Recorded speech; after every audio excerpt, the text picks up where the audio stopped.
Urban legends aren't just stories, they're warnings wrapped in mystery and fear. The Hookman is one such tale that, despite being dismissed by many as just another ghost story, taps into our primal fears and societal anxieties. Imagine being alone in your car, surrounded by darkness, with nothing but the faint sound of the radio and the feeling that you're not alone. This story isn't just about a man with a hook for a hand. It's about the dread that comes from isolation and the unknown. It's a reminder of the dangers lurking in seemingly safe places and a subtle commentary on the boundaries of safety and freedom. But here's the twist. What if the Hookman isn't just a figment of our collective imagination? What if there's a grain of truth to this haunting legend? Could this be more than just a tale to scare teenagers away from secluded lovers' lanes? The thought alone chills the spine, yet it also draws us in, compelling us to question the thin line between legend and reality. As we delve deeper into this story, prepare to question everything you thought you knew about urban myths and the comfort of familiar surroundings. The truth may be more terrifying than the tale itself, offering a quick descent into the depths of terror. The night was dense with the kind of darkness that felt palpable, like a heavy cloak enveloping everything in its grasp. My girlfriend and I had ventured out to our usual spot, a secluded clearing by the old, overgrown road. It was one of those places that felt timeless, untouched by the outside world. As we settled into the familiar quiet, the radio's sudden burst of static was jarring. The news anchor's voice, crackling through the interference, spoke of an escaped convict, infamous for his brutal murders. They called him the Hookman, a nickname earned from the gruesome hook he wielded in place of a hand. It was almost absurdly coincidental, the kind of tale you'd expect to hear around a campfire. We laughed, trying to shake off the eerie atmosphere that had settled over us like a fog, but there was an undercurrent of unease that neither of us could ignore. The legend of the Hookman wasn't just a story. It was a ghostly shadow hanging over our night. As the night wore on, our laughter gave way to a comfortable silence, punctuated only by the occasional rustling of leaves in the wind. The stillness was interrupted by an unexpected sound, a faint, rhythmic scraping. At first, I dismissed it as an animal in the woods, but it grew louder, more insistent, like something metallic being dragged across the car's exterior. My girlfriend shot me a worried glance, her eyes wide with fear. The sound was unmistakable now, a chilling scratching that seemed to circle the car. The thought of the Hookman flashed through my mind, an uninvited specter in the dark. The wind picked up, carrying with it the rustling whispers of the trees, and the air grew thick with a sense of impending dread. I reached for the ignition, hands trembling, as the scratching noise escalated into a frantic scraping. Just as the engine roared to life, we heard a loud thud against the car's roof. Panic surged through us, adrenaline sharpening every sense. I slammed on the gas, tires screeching as we tore away from the spot. The thudding noise ceased as suddenly as it had begun, replaced by the pounding of our hearts and the hum of the engine. We sped down the dark road, leaving the haunting scene behind, but the fear clung to us like a second skin. My girlfriend kept looking back, her face pale in the dim glow of the dashboard lights. We didn't speak, too terrified to break the silence, too scared to acknowledge what had just happened. The night was supposed to be an adventure, a break from the mundane. Instead, it had become a nightmare, filled with shadows and the whispering echo of something otherworldly. The next day, the events of the previous night weighed heavily on my mind. Seeking some semblance of normalcy, I decided to talk to Jenna, my best friend and the voice of reason in my chaotic life. We met at our favorite cafe, a cozy spot that usually brought comfort. As I recounted the eerie events, the cafe's warm atmosphere did little to ease the growing chill in my bones. Jenna listened intently, her face a mask of concern mixed with skepticism. She was quick to dismiss the incident as a figment of our imagination, perhaps fueled by the haunting power of urban legends. "You've probably just been watching too many horror movies," she teased, trying to lighten the mood. But when I mentioned the sound of scratching and the mysterious thud, her expression shifted ever so slightly, betraying a flicker of something. Fear, perhaps, or recognition. Jenna began sharing a story that had circulated in her family for years, a tale about the Hook Man. According to her, the legend was more than just a ghost story. It was rooted in a tragic, real-life mystery. Decades ago, a young couple had vanished from that very spot, their car found abandoned with a bloody hook hanging from the door handle. The story was that the spirit of the killer, the Hook Man, haunted the area, drawn to those who trespassed on his territory. Jenna's account sent shivers down my spine, but she quickly downplayed it, attributing the legend to the town's penchant for the paranormal. Her casual tone couldn't mask the unease in her eyes, though. She confessed that the story had always scared her, especially since her own great-uncle was supposedly one of the last people to see the couple alive. As we delved deeper into the story, Jenna mentioned an odd detail that hadn't been widely known. Her great-uncle, a local historian of sorts, had always insisted that the legend wasn't just about a madman with a hook. He believed the site was a focal point for supernatural activity, a place where the line between the living and the spirit world was unusually thin. This revelation unsettled me even more. The idea of a vengeful spirit or ghost, trapped and seeking revenge, seemed both far-fetched and terrifyingly plausible. Jenna tried to reassure me, but the seed of fear had already been planted. As we parted ways, she urged me to be careful and to avoid the area, a warning that felt more like an ominous premonition than friendly advice. That evening, the sense of dread grew heavier. I couldn't shake the feeling that something was off, that the night before was more than just a creepy coincidence. My girlfriend and I had a long, tense conversation about whether we should return to the spot. Part of me wanted to go back and prove that it was all in our heads, that there was nothing to fear but our own imaginations.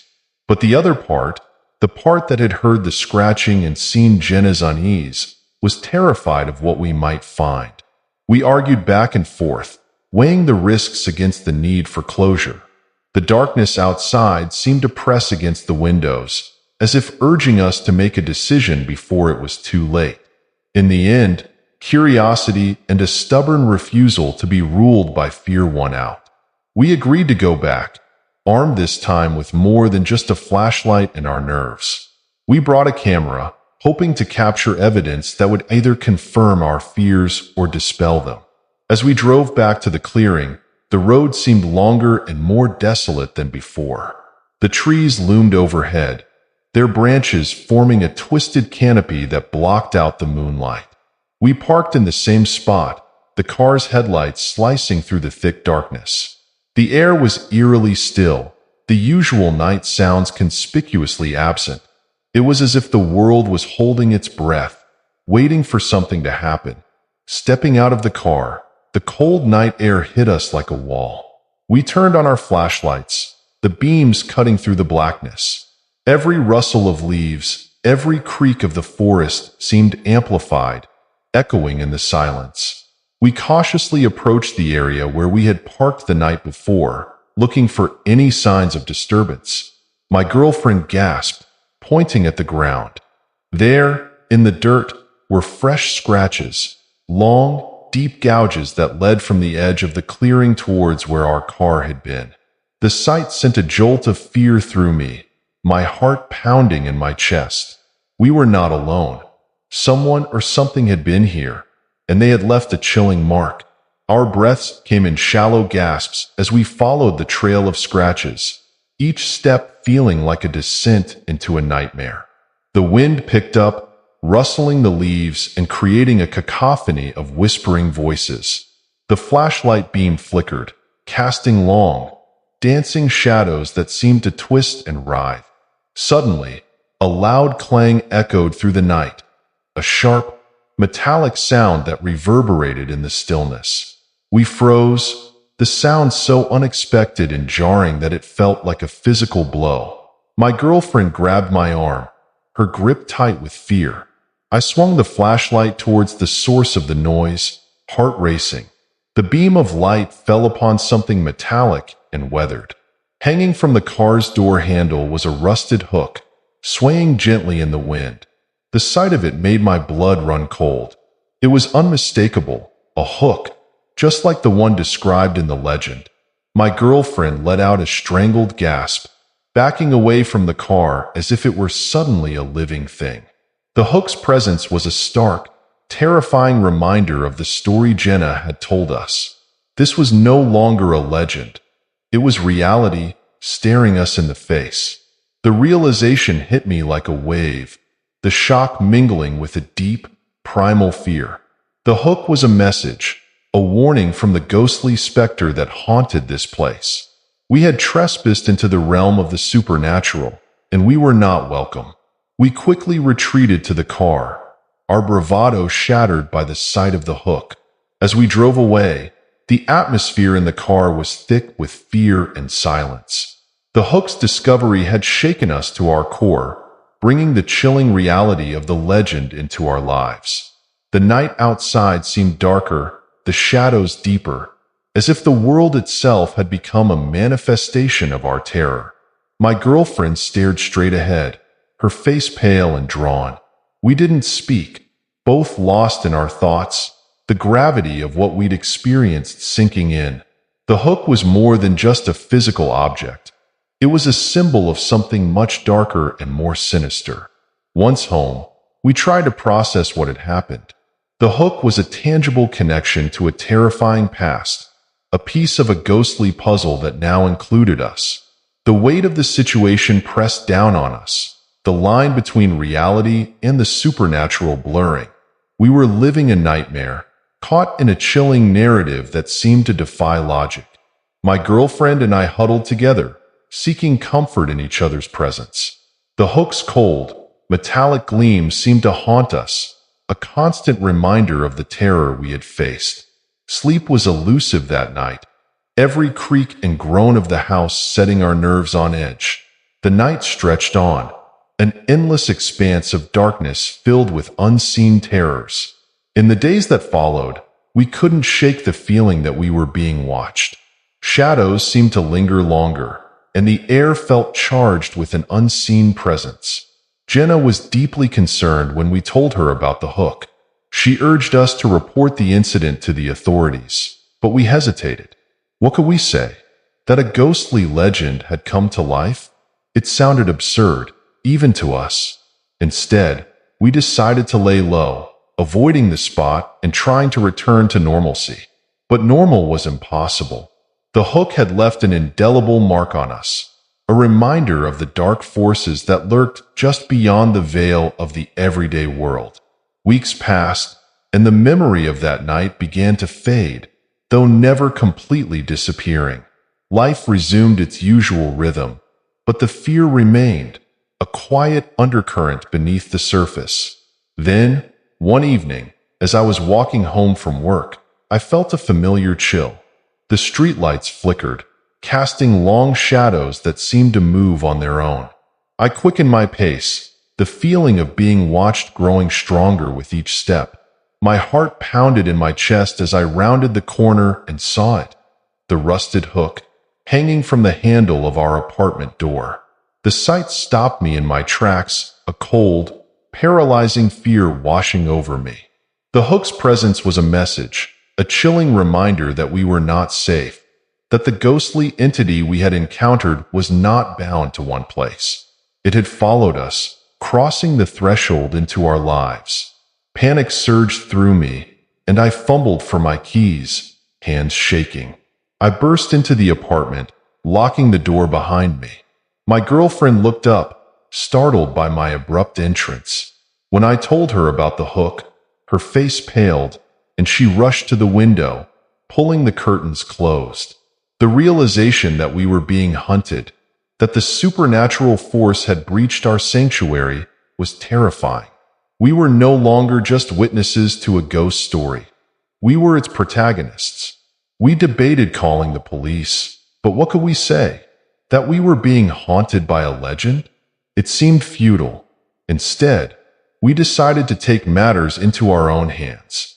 We scoured the internet for information about the Hookman, seeking any clues that might explain our predicament. We found stories of others who had encountered the ghost, tales of unexplained phenomena and sudden disappearances. The more we read, the more desperate we became. It was clear that the Hookman was not just a legend. He was a malevolent force, drawn to those who trespassed on his territory. The hook on our door was a warning, a sign that we had crossed a line. The fear became an all-consuming presence, a dark shadow that loomed over us. We barely slept, kept awake by every creak and groan of the apartment.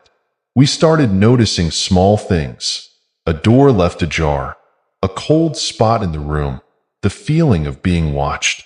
It was as if the ghost was toying with us, making his presence known in subtle, terrifying ways. We reached out to Jenna, hoping for some guidance, but she was as scared as we were.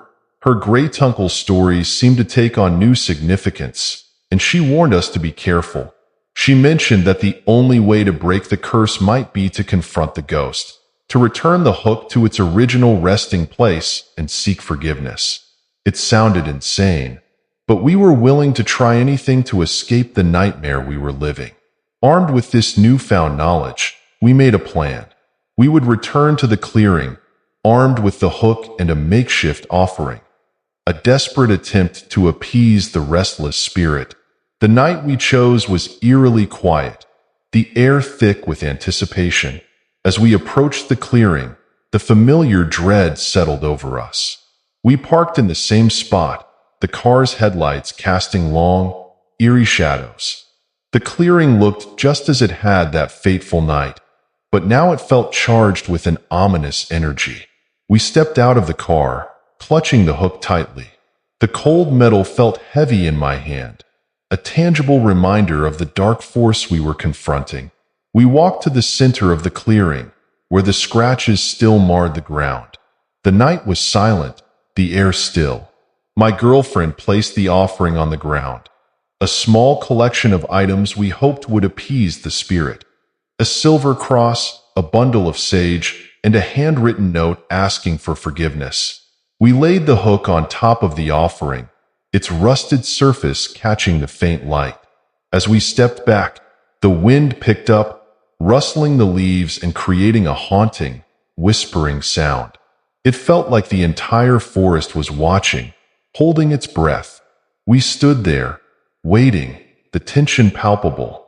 The silence stretched on, broken only by the wind's mournful howl. Just as we began to think that nothing would happen, the temperature dropped sharply. Our breaths came out in visible puffs, and a heavy fog rolled in, obscuring our surroundings. The air grew thick with a palpable sense of dread. Then, from the depths of the fog, a figure emerged. It was a man, or at least the shadow of one, dressed in tattered clothes. His face was obscured, but the hook that replaced his hand gleamed in the faint light. The Hookman had come to claim his due. We stood frozen, unable to move, as he approached the offering. He paused, looking down at the items, then slowly lifted his head. Though we couldn't see his eyes, we felt his gaze pierce through us, cold and unfeeling. The air around us seemed to vibrate with an unearthly energy. The Hookman bent down, picking up the hook with his good hand. For a moment, he stood still, as if contemplating our offering. Then, without warning, he vanished, the fog dissipating as suddenly as it had appeared. We were left standing in the clearing, the oppressive silence returning. The feeling of dread began to lift, replaced by a cautious sense of relief. We had done it. We had faced the ghost and survived. The clearing was empty now, the night quiet. We returned to the car, feeling lighter but still on edge. As we drove away, the tension slowly ebbed, replaced by a cautious optimism. We had confronted the ghost and made our peace. The nightmare, it seemed, was over. Back home, we felt a cautious relief. The air seemed lighter, the shadows less menacing. We slept soundly for the first time in weeks, the oppressive fear that had plagued us finally lifting. The next morning, we woke to a bright, sunny day. The world felt normal again. The dark cloud of dread dissipated. We met Jenna later, recounting our harrowing experience. She was relieved, though she couldn't hide her concern. The legend of the Hook Man had been a part of her family's lore for so long, and now it had become a part of ours. We agreed to keep our distance from the clearing, letting the past rest in peace. It felt like the right thing to do, a way to honor the spirit and ensure our safety. As the days turned into weeks, the memory of that night faded, becoming just another story. Life returned to normal, the terror we had faced becoming a dark, cautionary tale. But sometimes, late at night, I still felt the chill of fear, the echo of that hook scraping against the car. It was a reminder of the thin veil between our world and the next, a veil we had unknowingly breached. The Hook Man was a part of us now, a ghostly specter that would forever haunt our memories. We had survived the encounter, but the scars it left would always remain. The legend, we realized, was not just a story to scare children. It was a warning, a cautionary tale about the dangers of curiosity and the unknown. We had learned that lesson the hard way, and we were determined never to forget it. In the end, we found peace in knowing we had done what we could to respect the legend and its dark history. The hook, the offering, the encounter, all of it had been a terrifying journey into the unknown. We were grateful to have come out the other side, albeit changed by the experience. The Hook Man would always be a shadow in our lives, a dark figure lurking at the edge of our memories. But we had faced our fears and survived, and that was enough. We moved forward, forever wary of the dark, unknown corners of the world and the ghosts that may still linger there. As we wrap up this chilling tale of the Hookman, it's clear that urban legends like this one serve as eerie reminders of the dangers that might lurk in the shadows of our everyday lives. The next time you find yourself alone in a dark, isolated place, or hear a whispering voice in the night, remember that some stories are born from real fears and real events. How certain are you that what you dismiss as mere folklore isn't based on something more sinister? Do you think the Hookman is just a scary story? Or could there be some truth lurking behind the legend? Let us know your thoughts in the comments below. And if you're as intrigued by these spine-tingling tales as we are, don't forget to subscribe to our channel and hit the notification bell. You'll want to stay updated as we continue to explore the darkest corners of fear and the supernatural. Stay vigilant, and remember, sometimes the scariest things are the ones we can't see,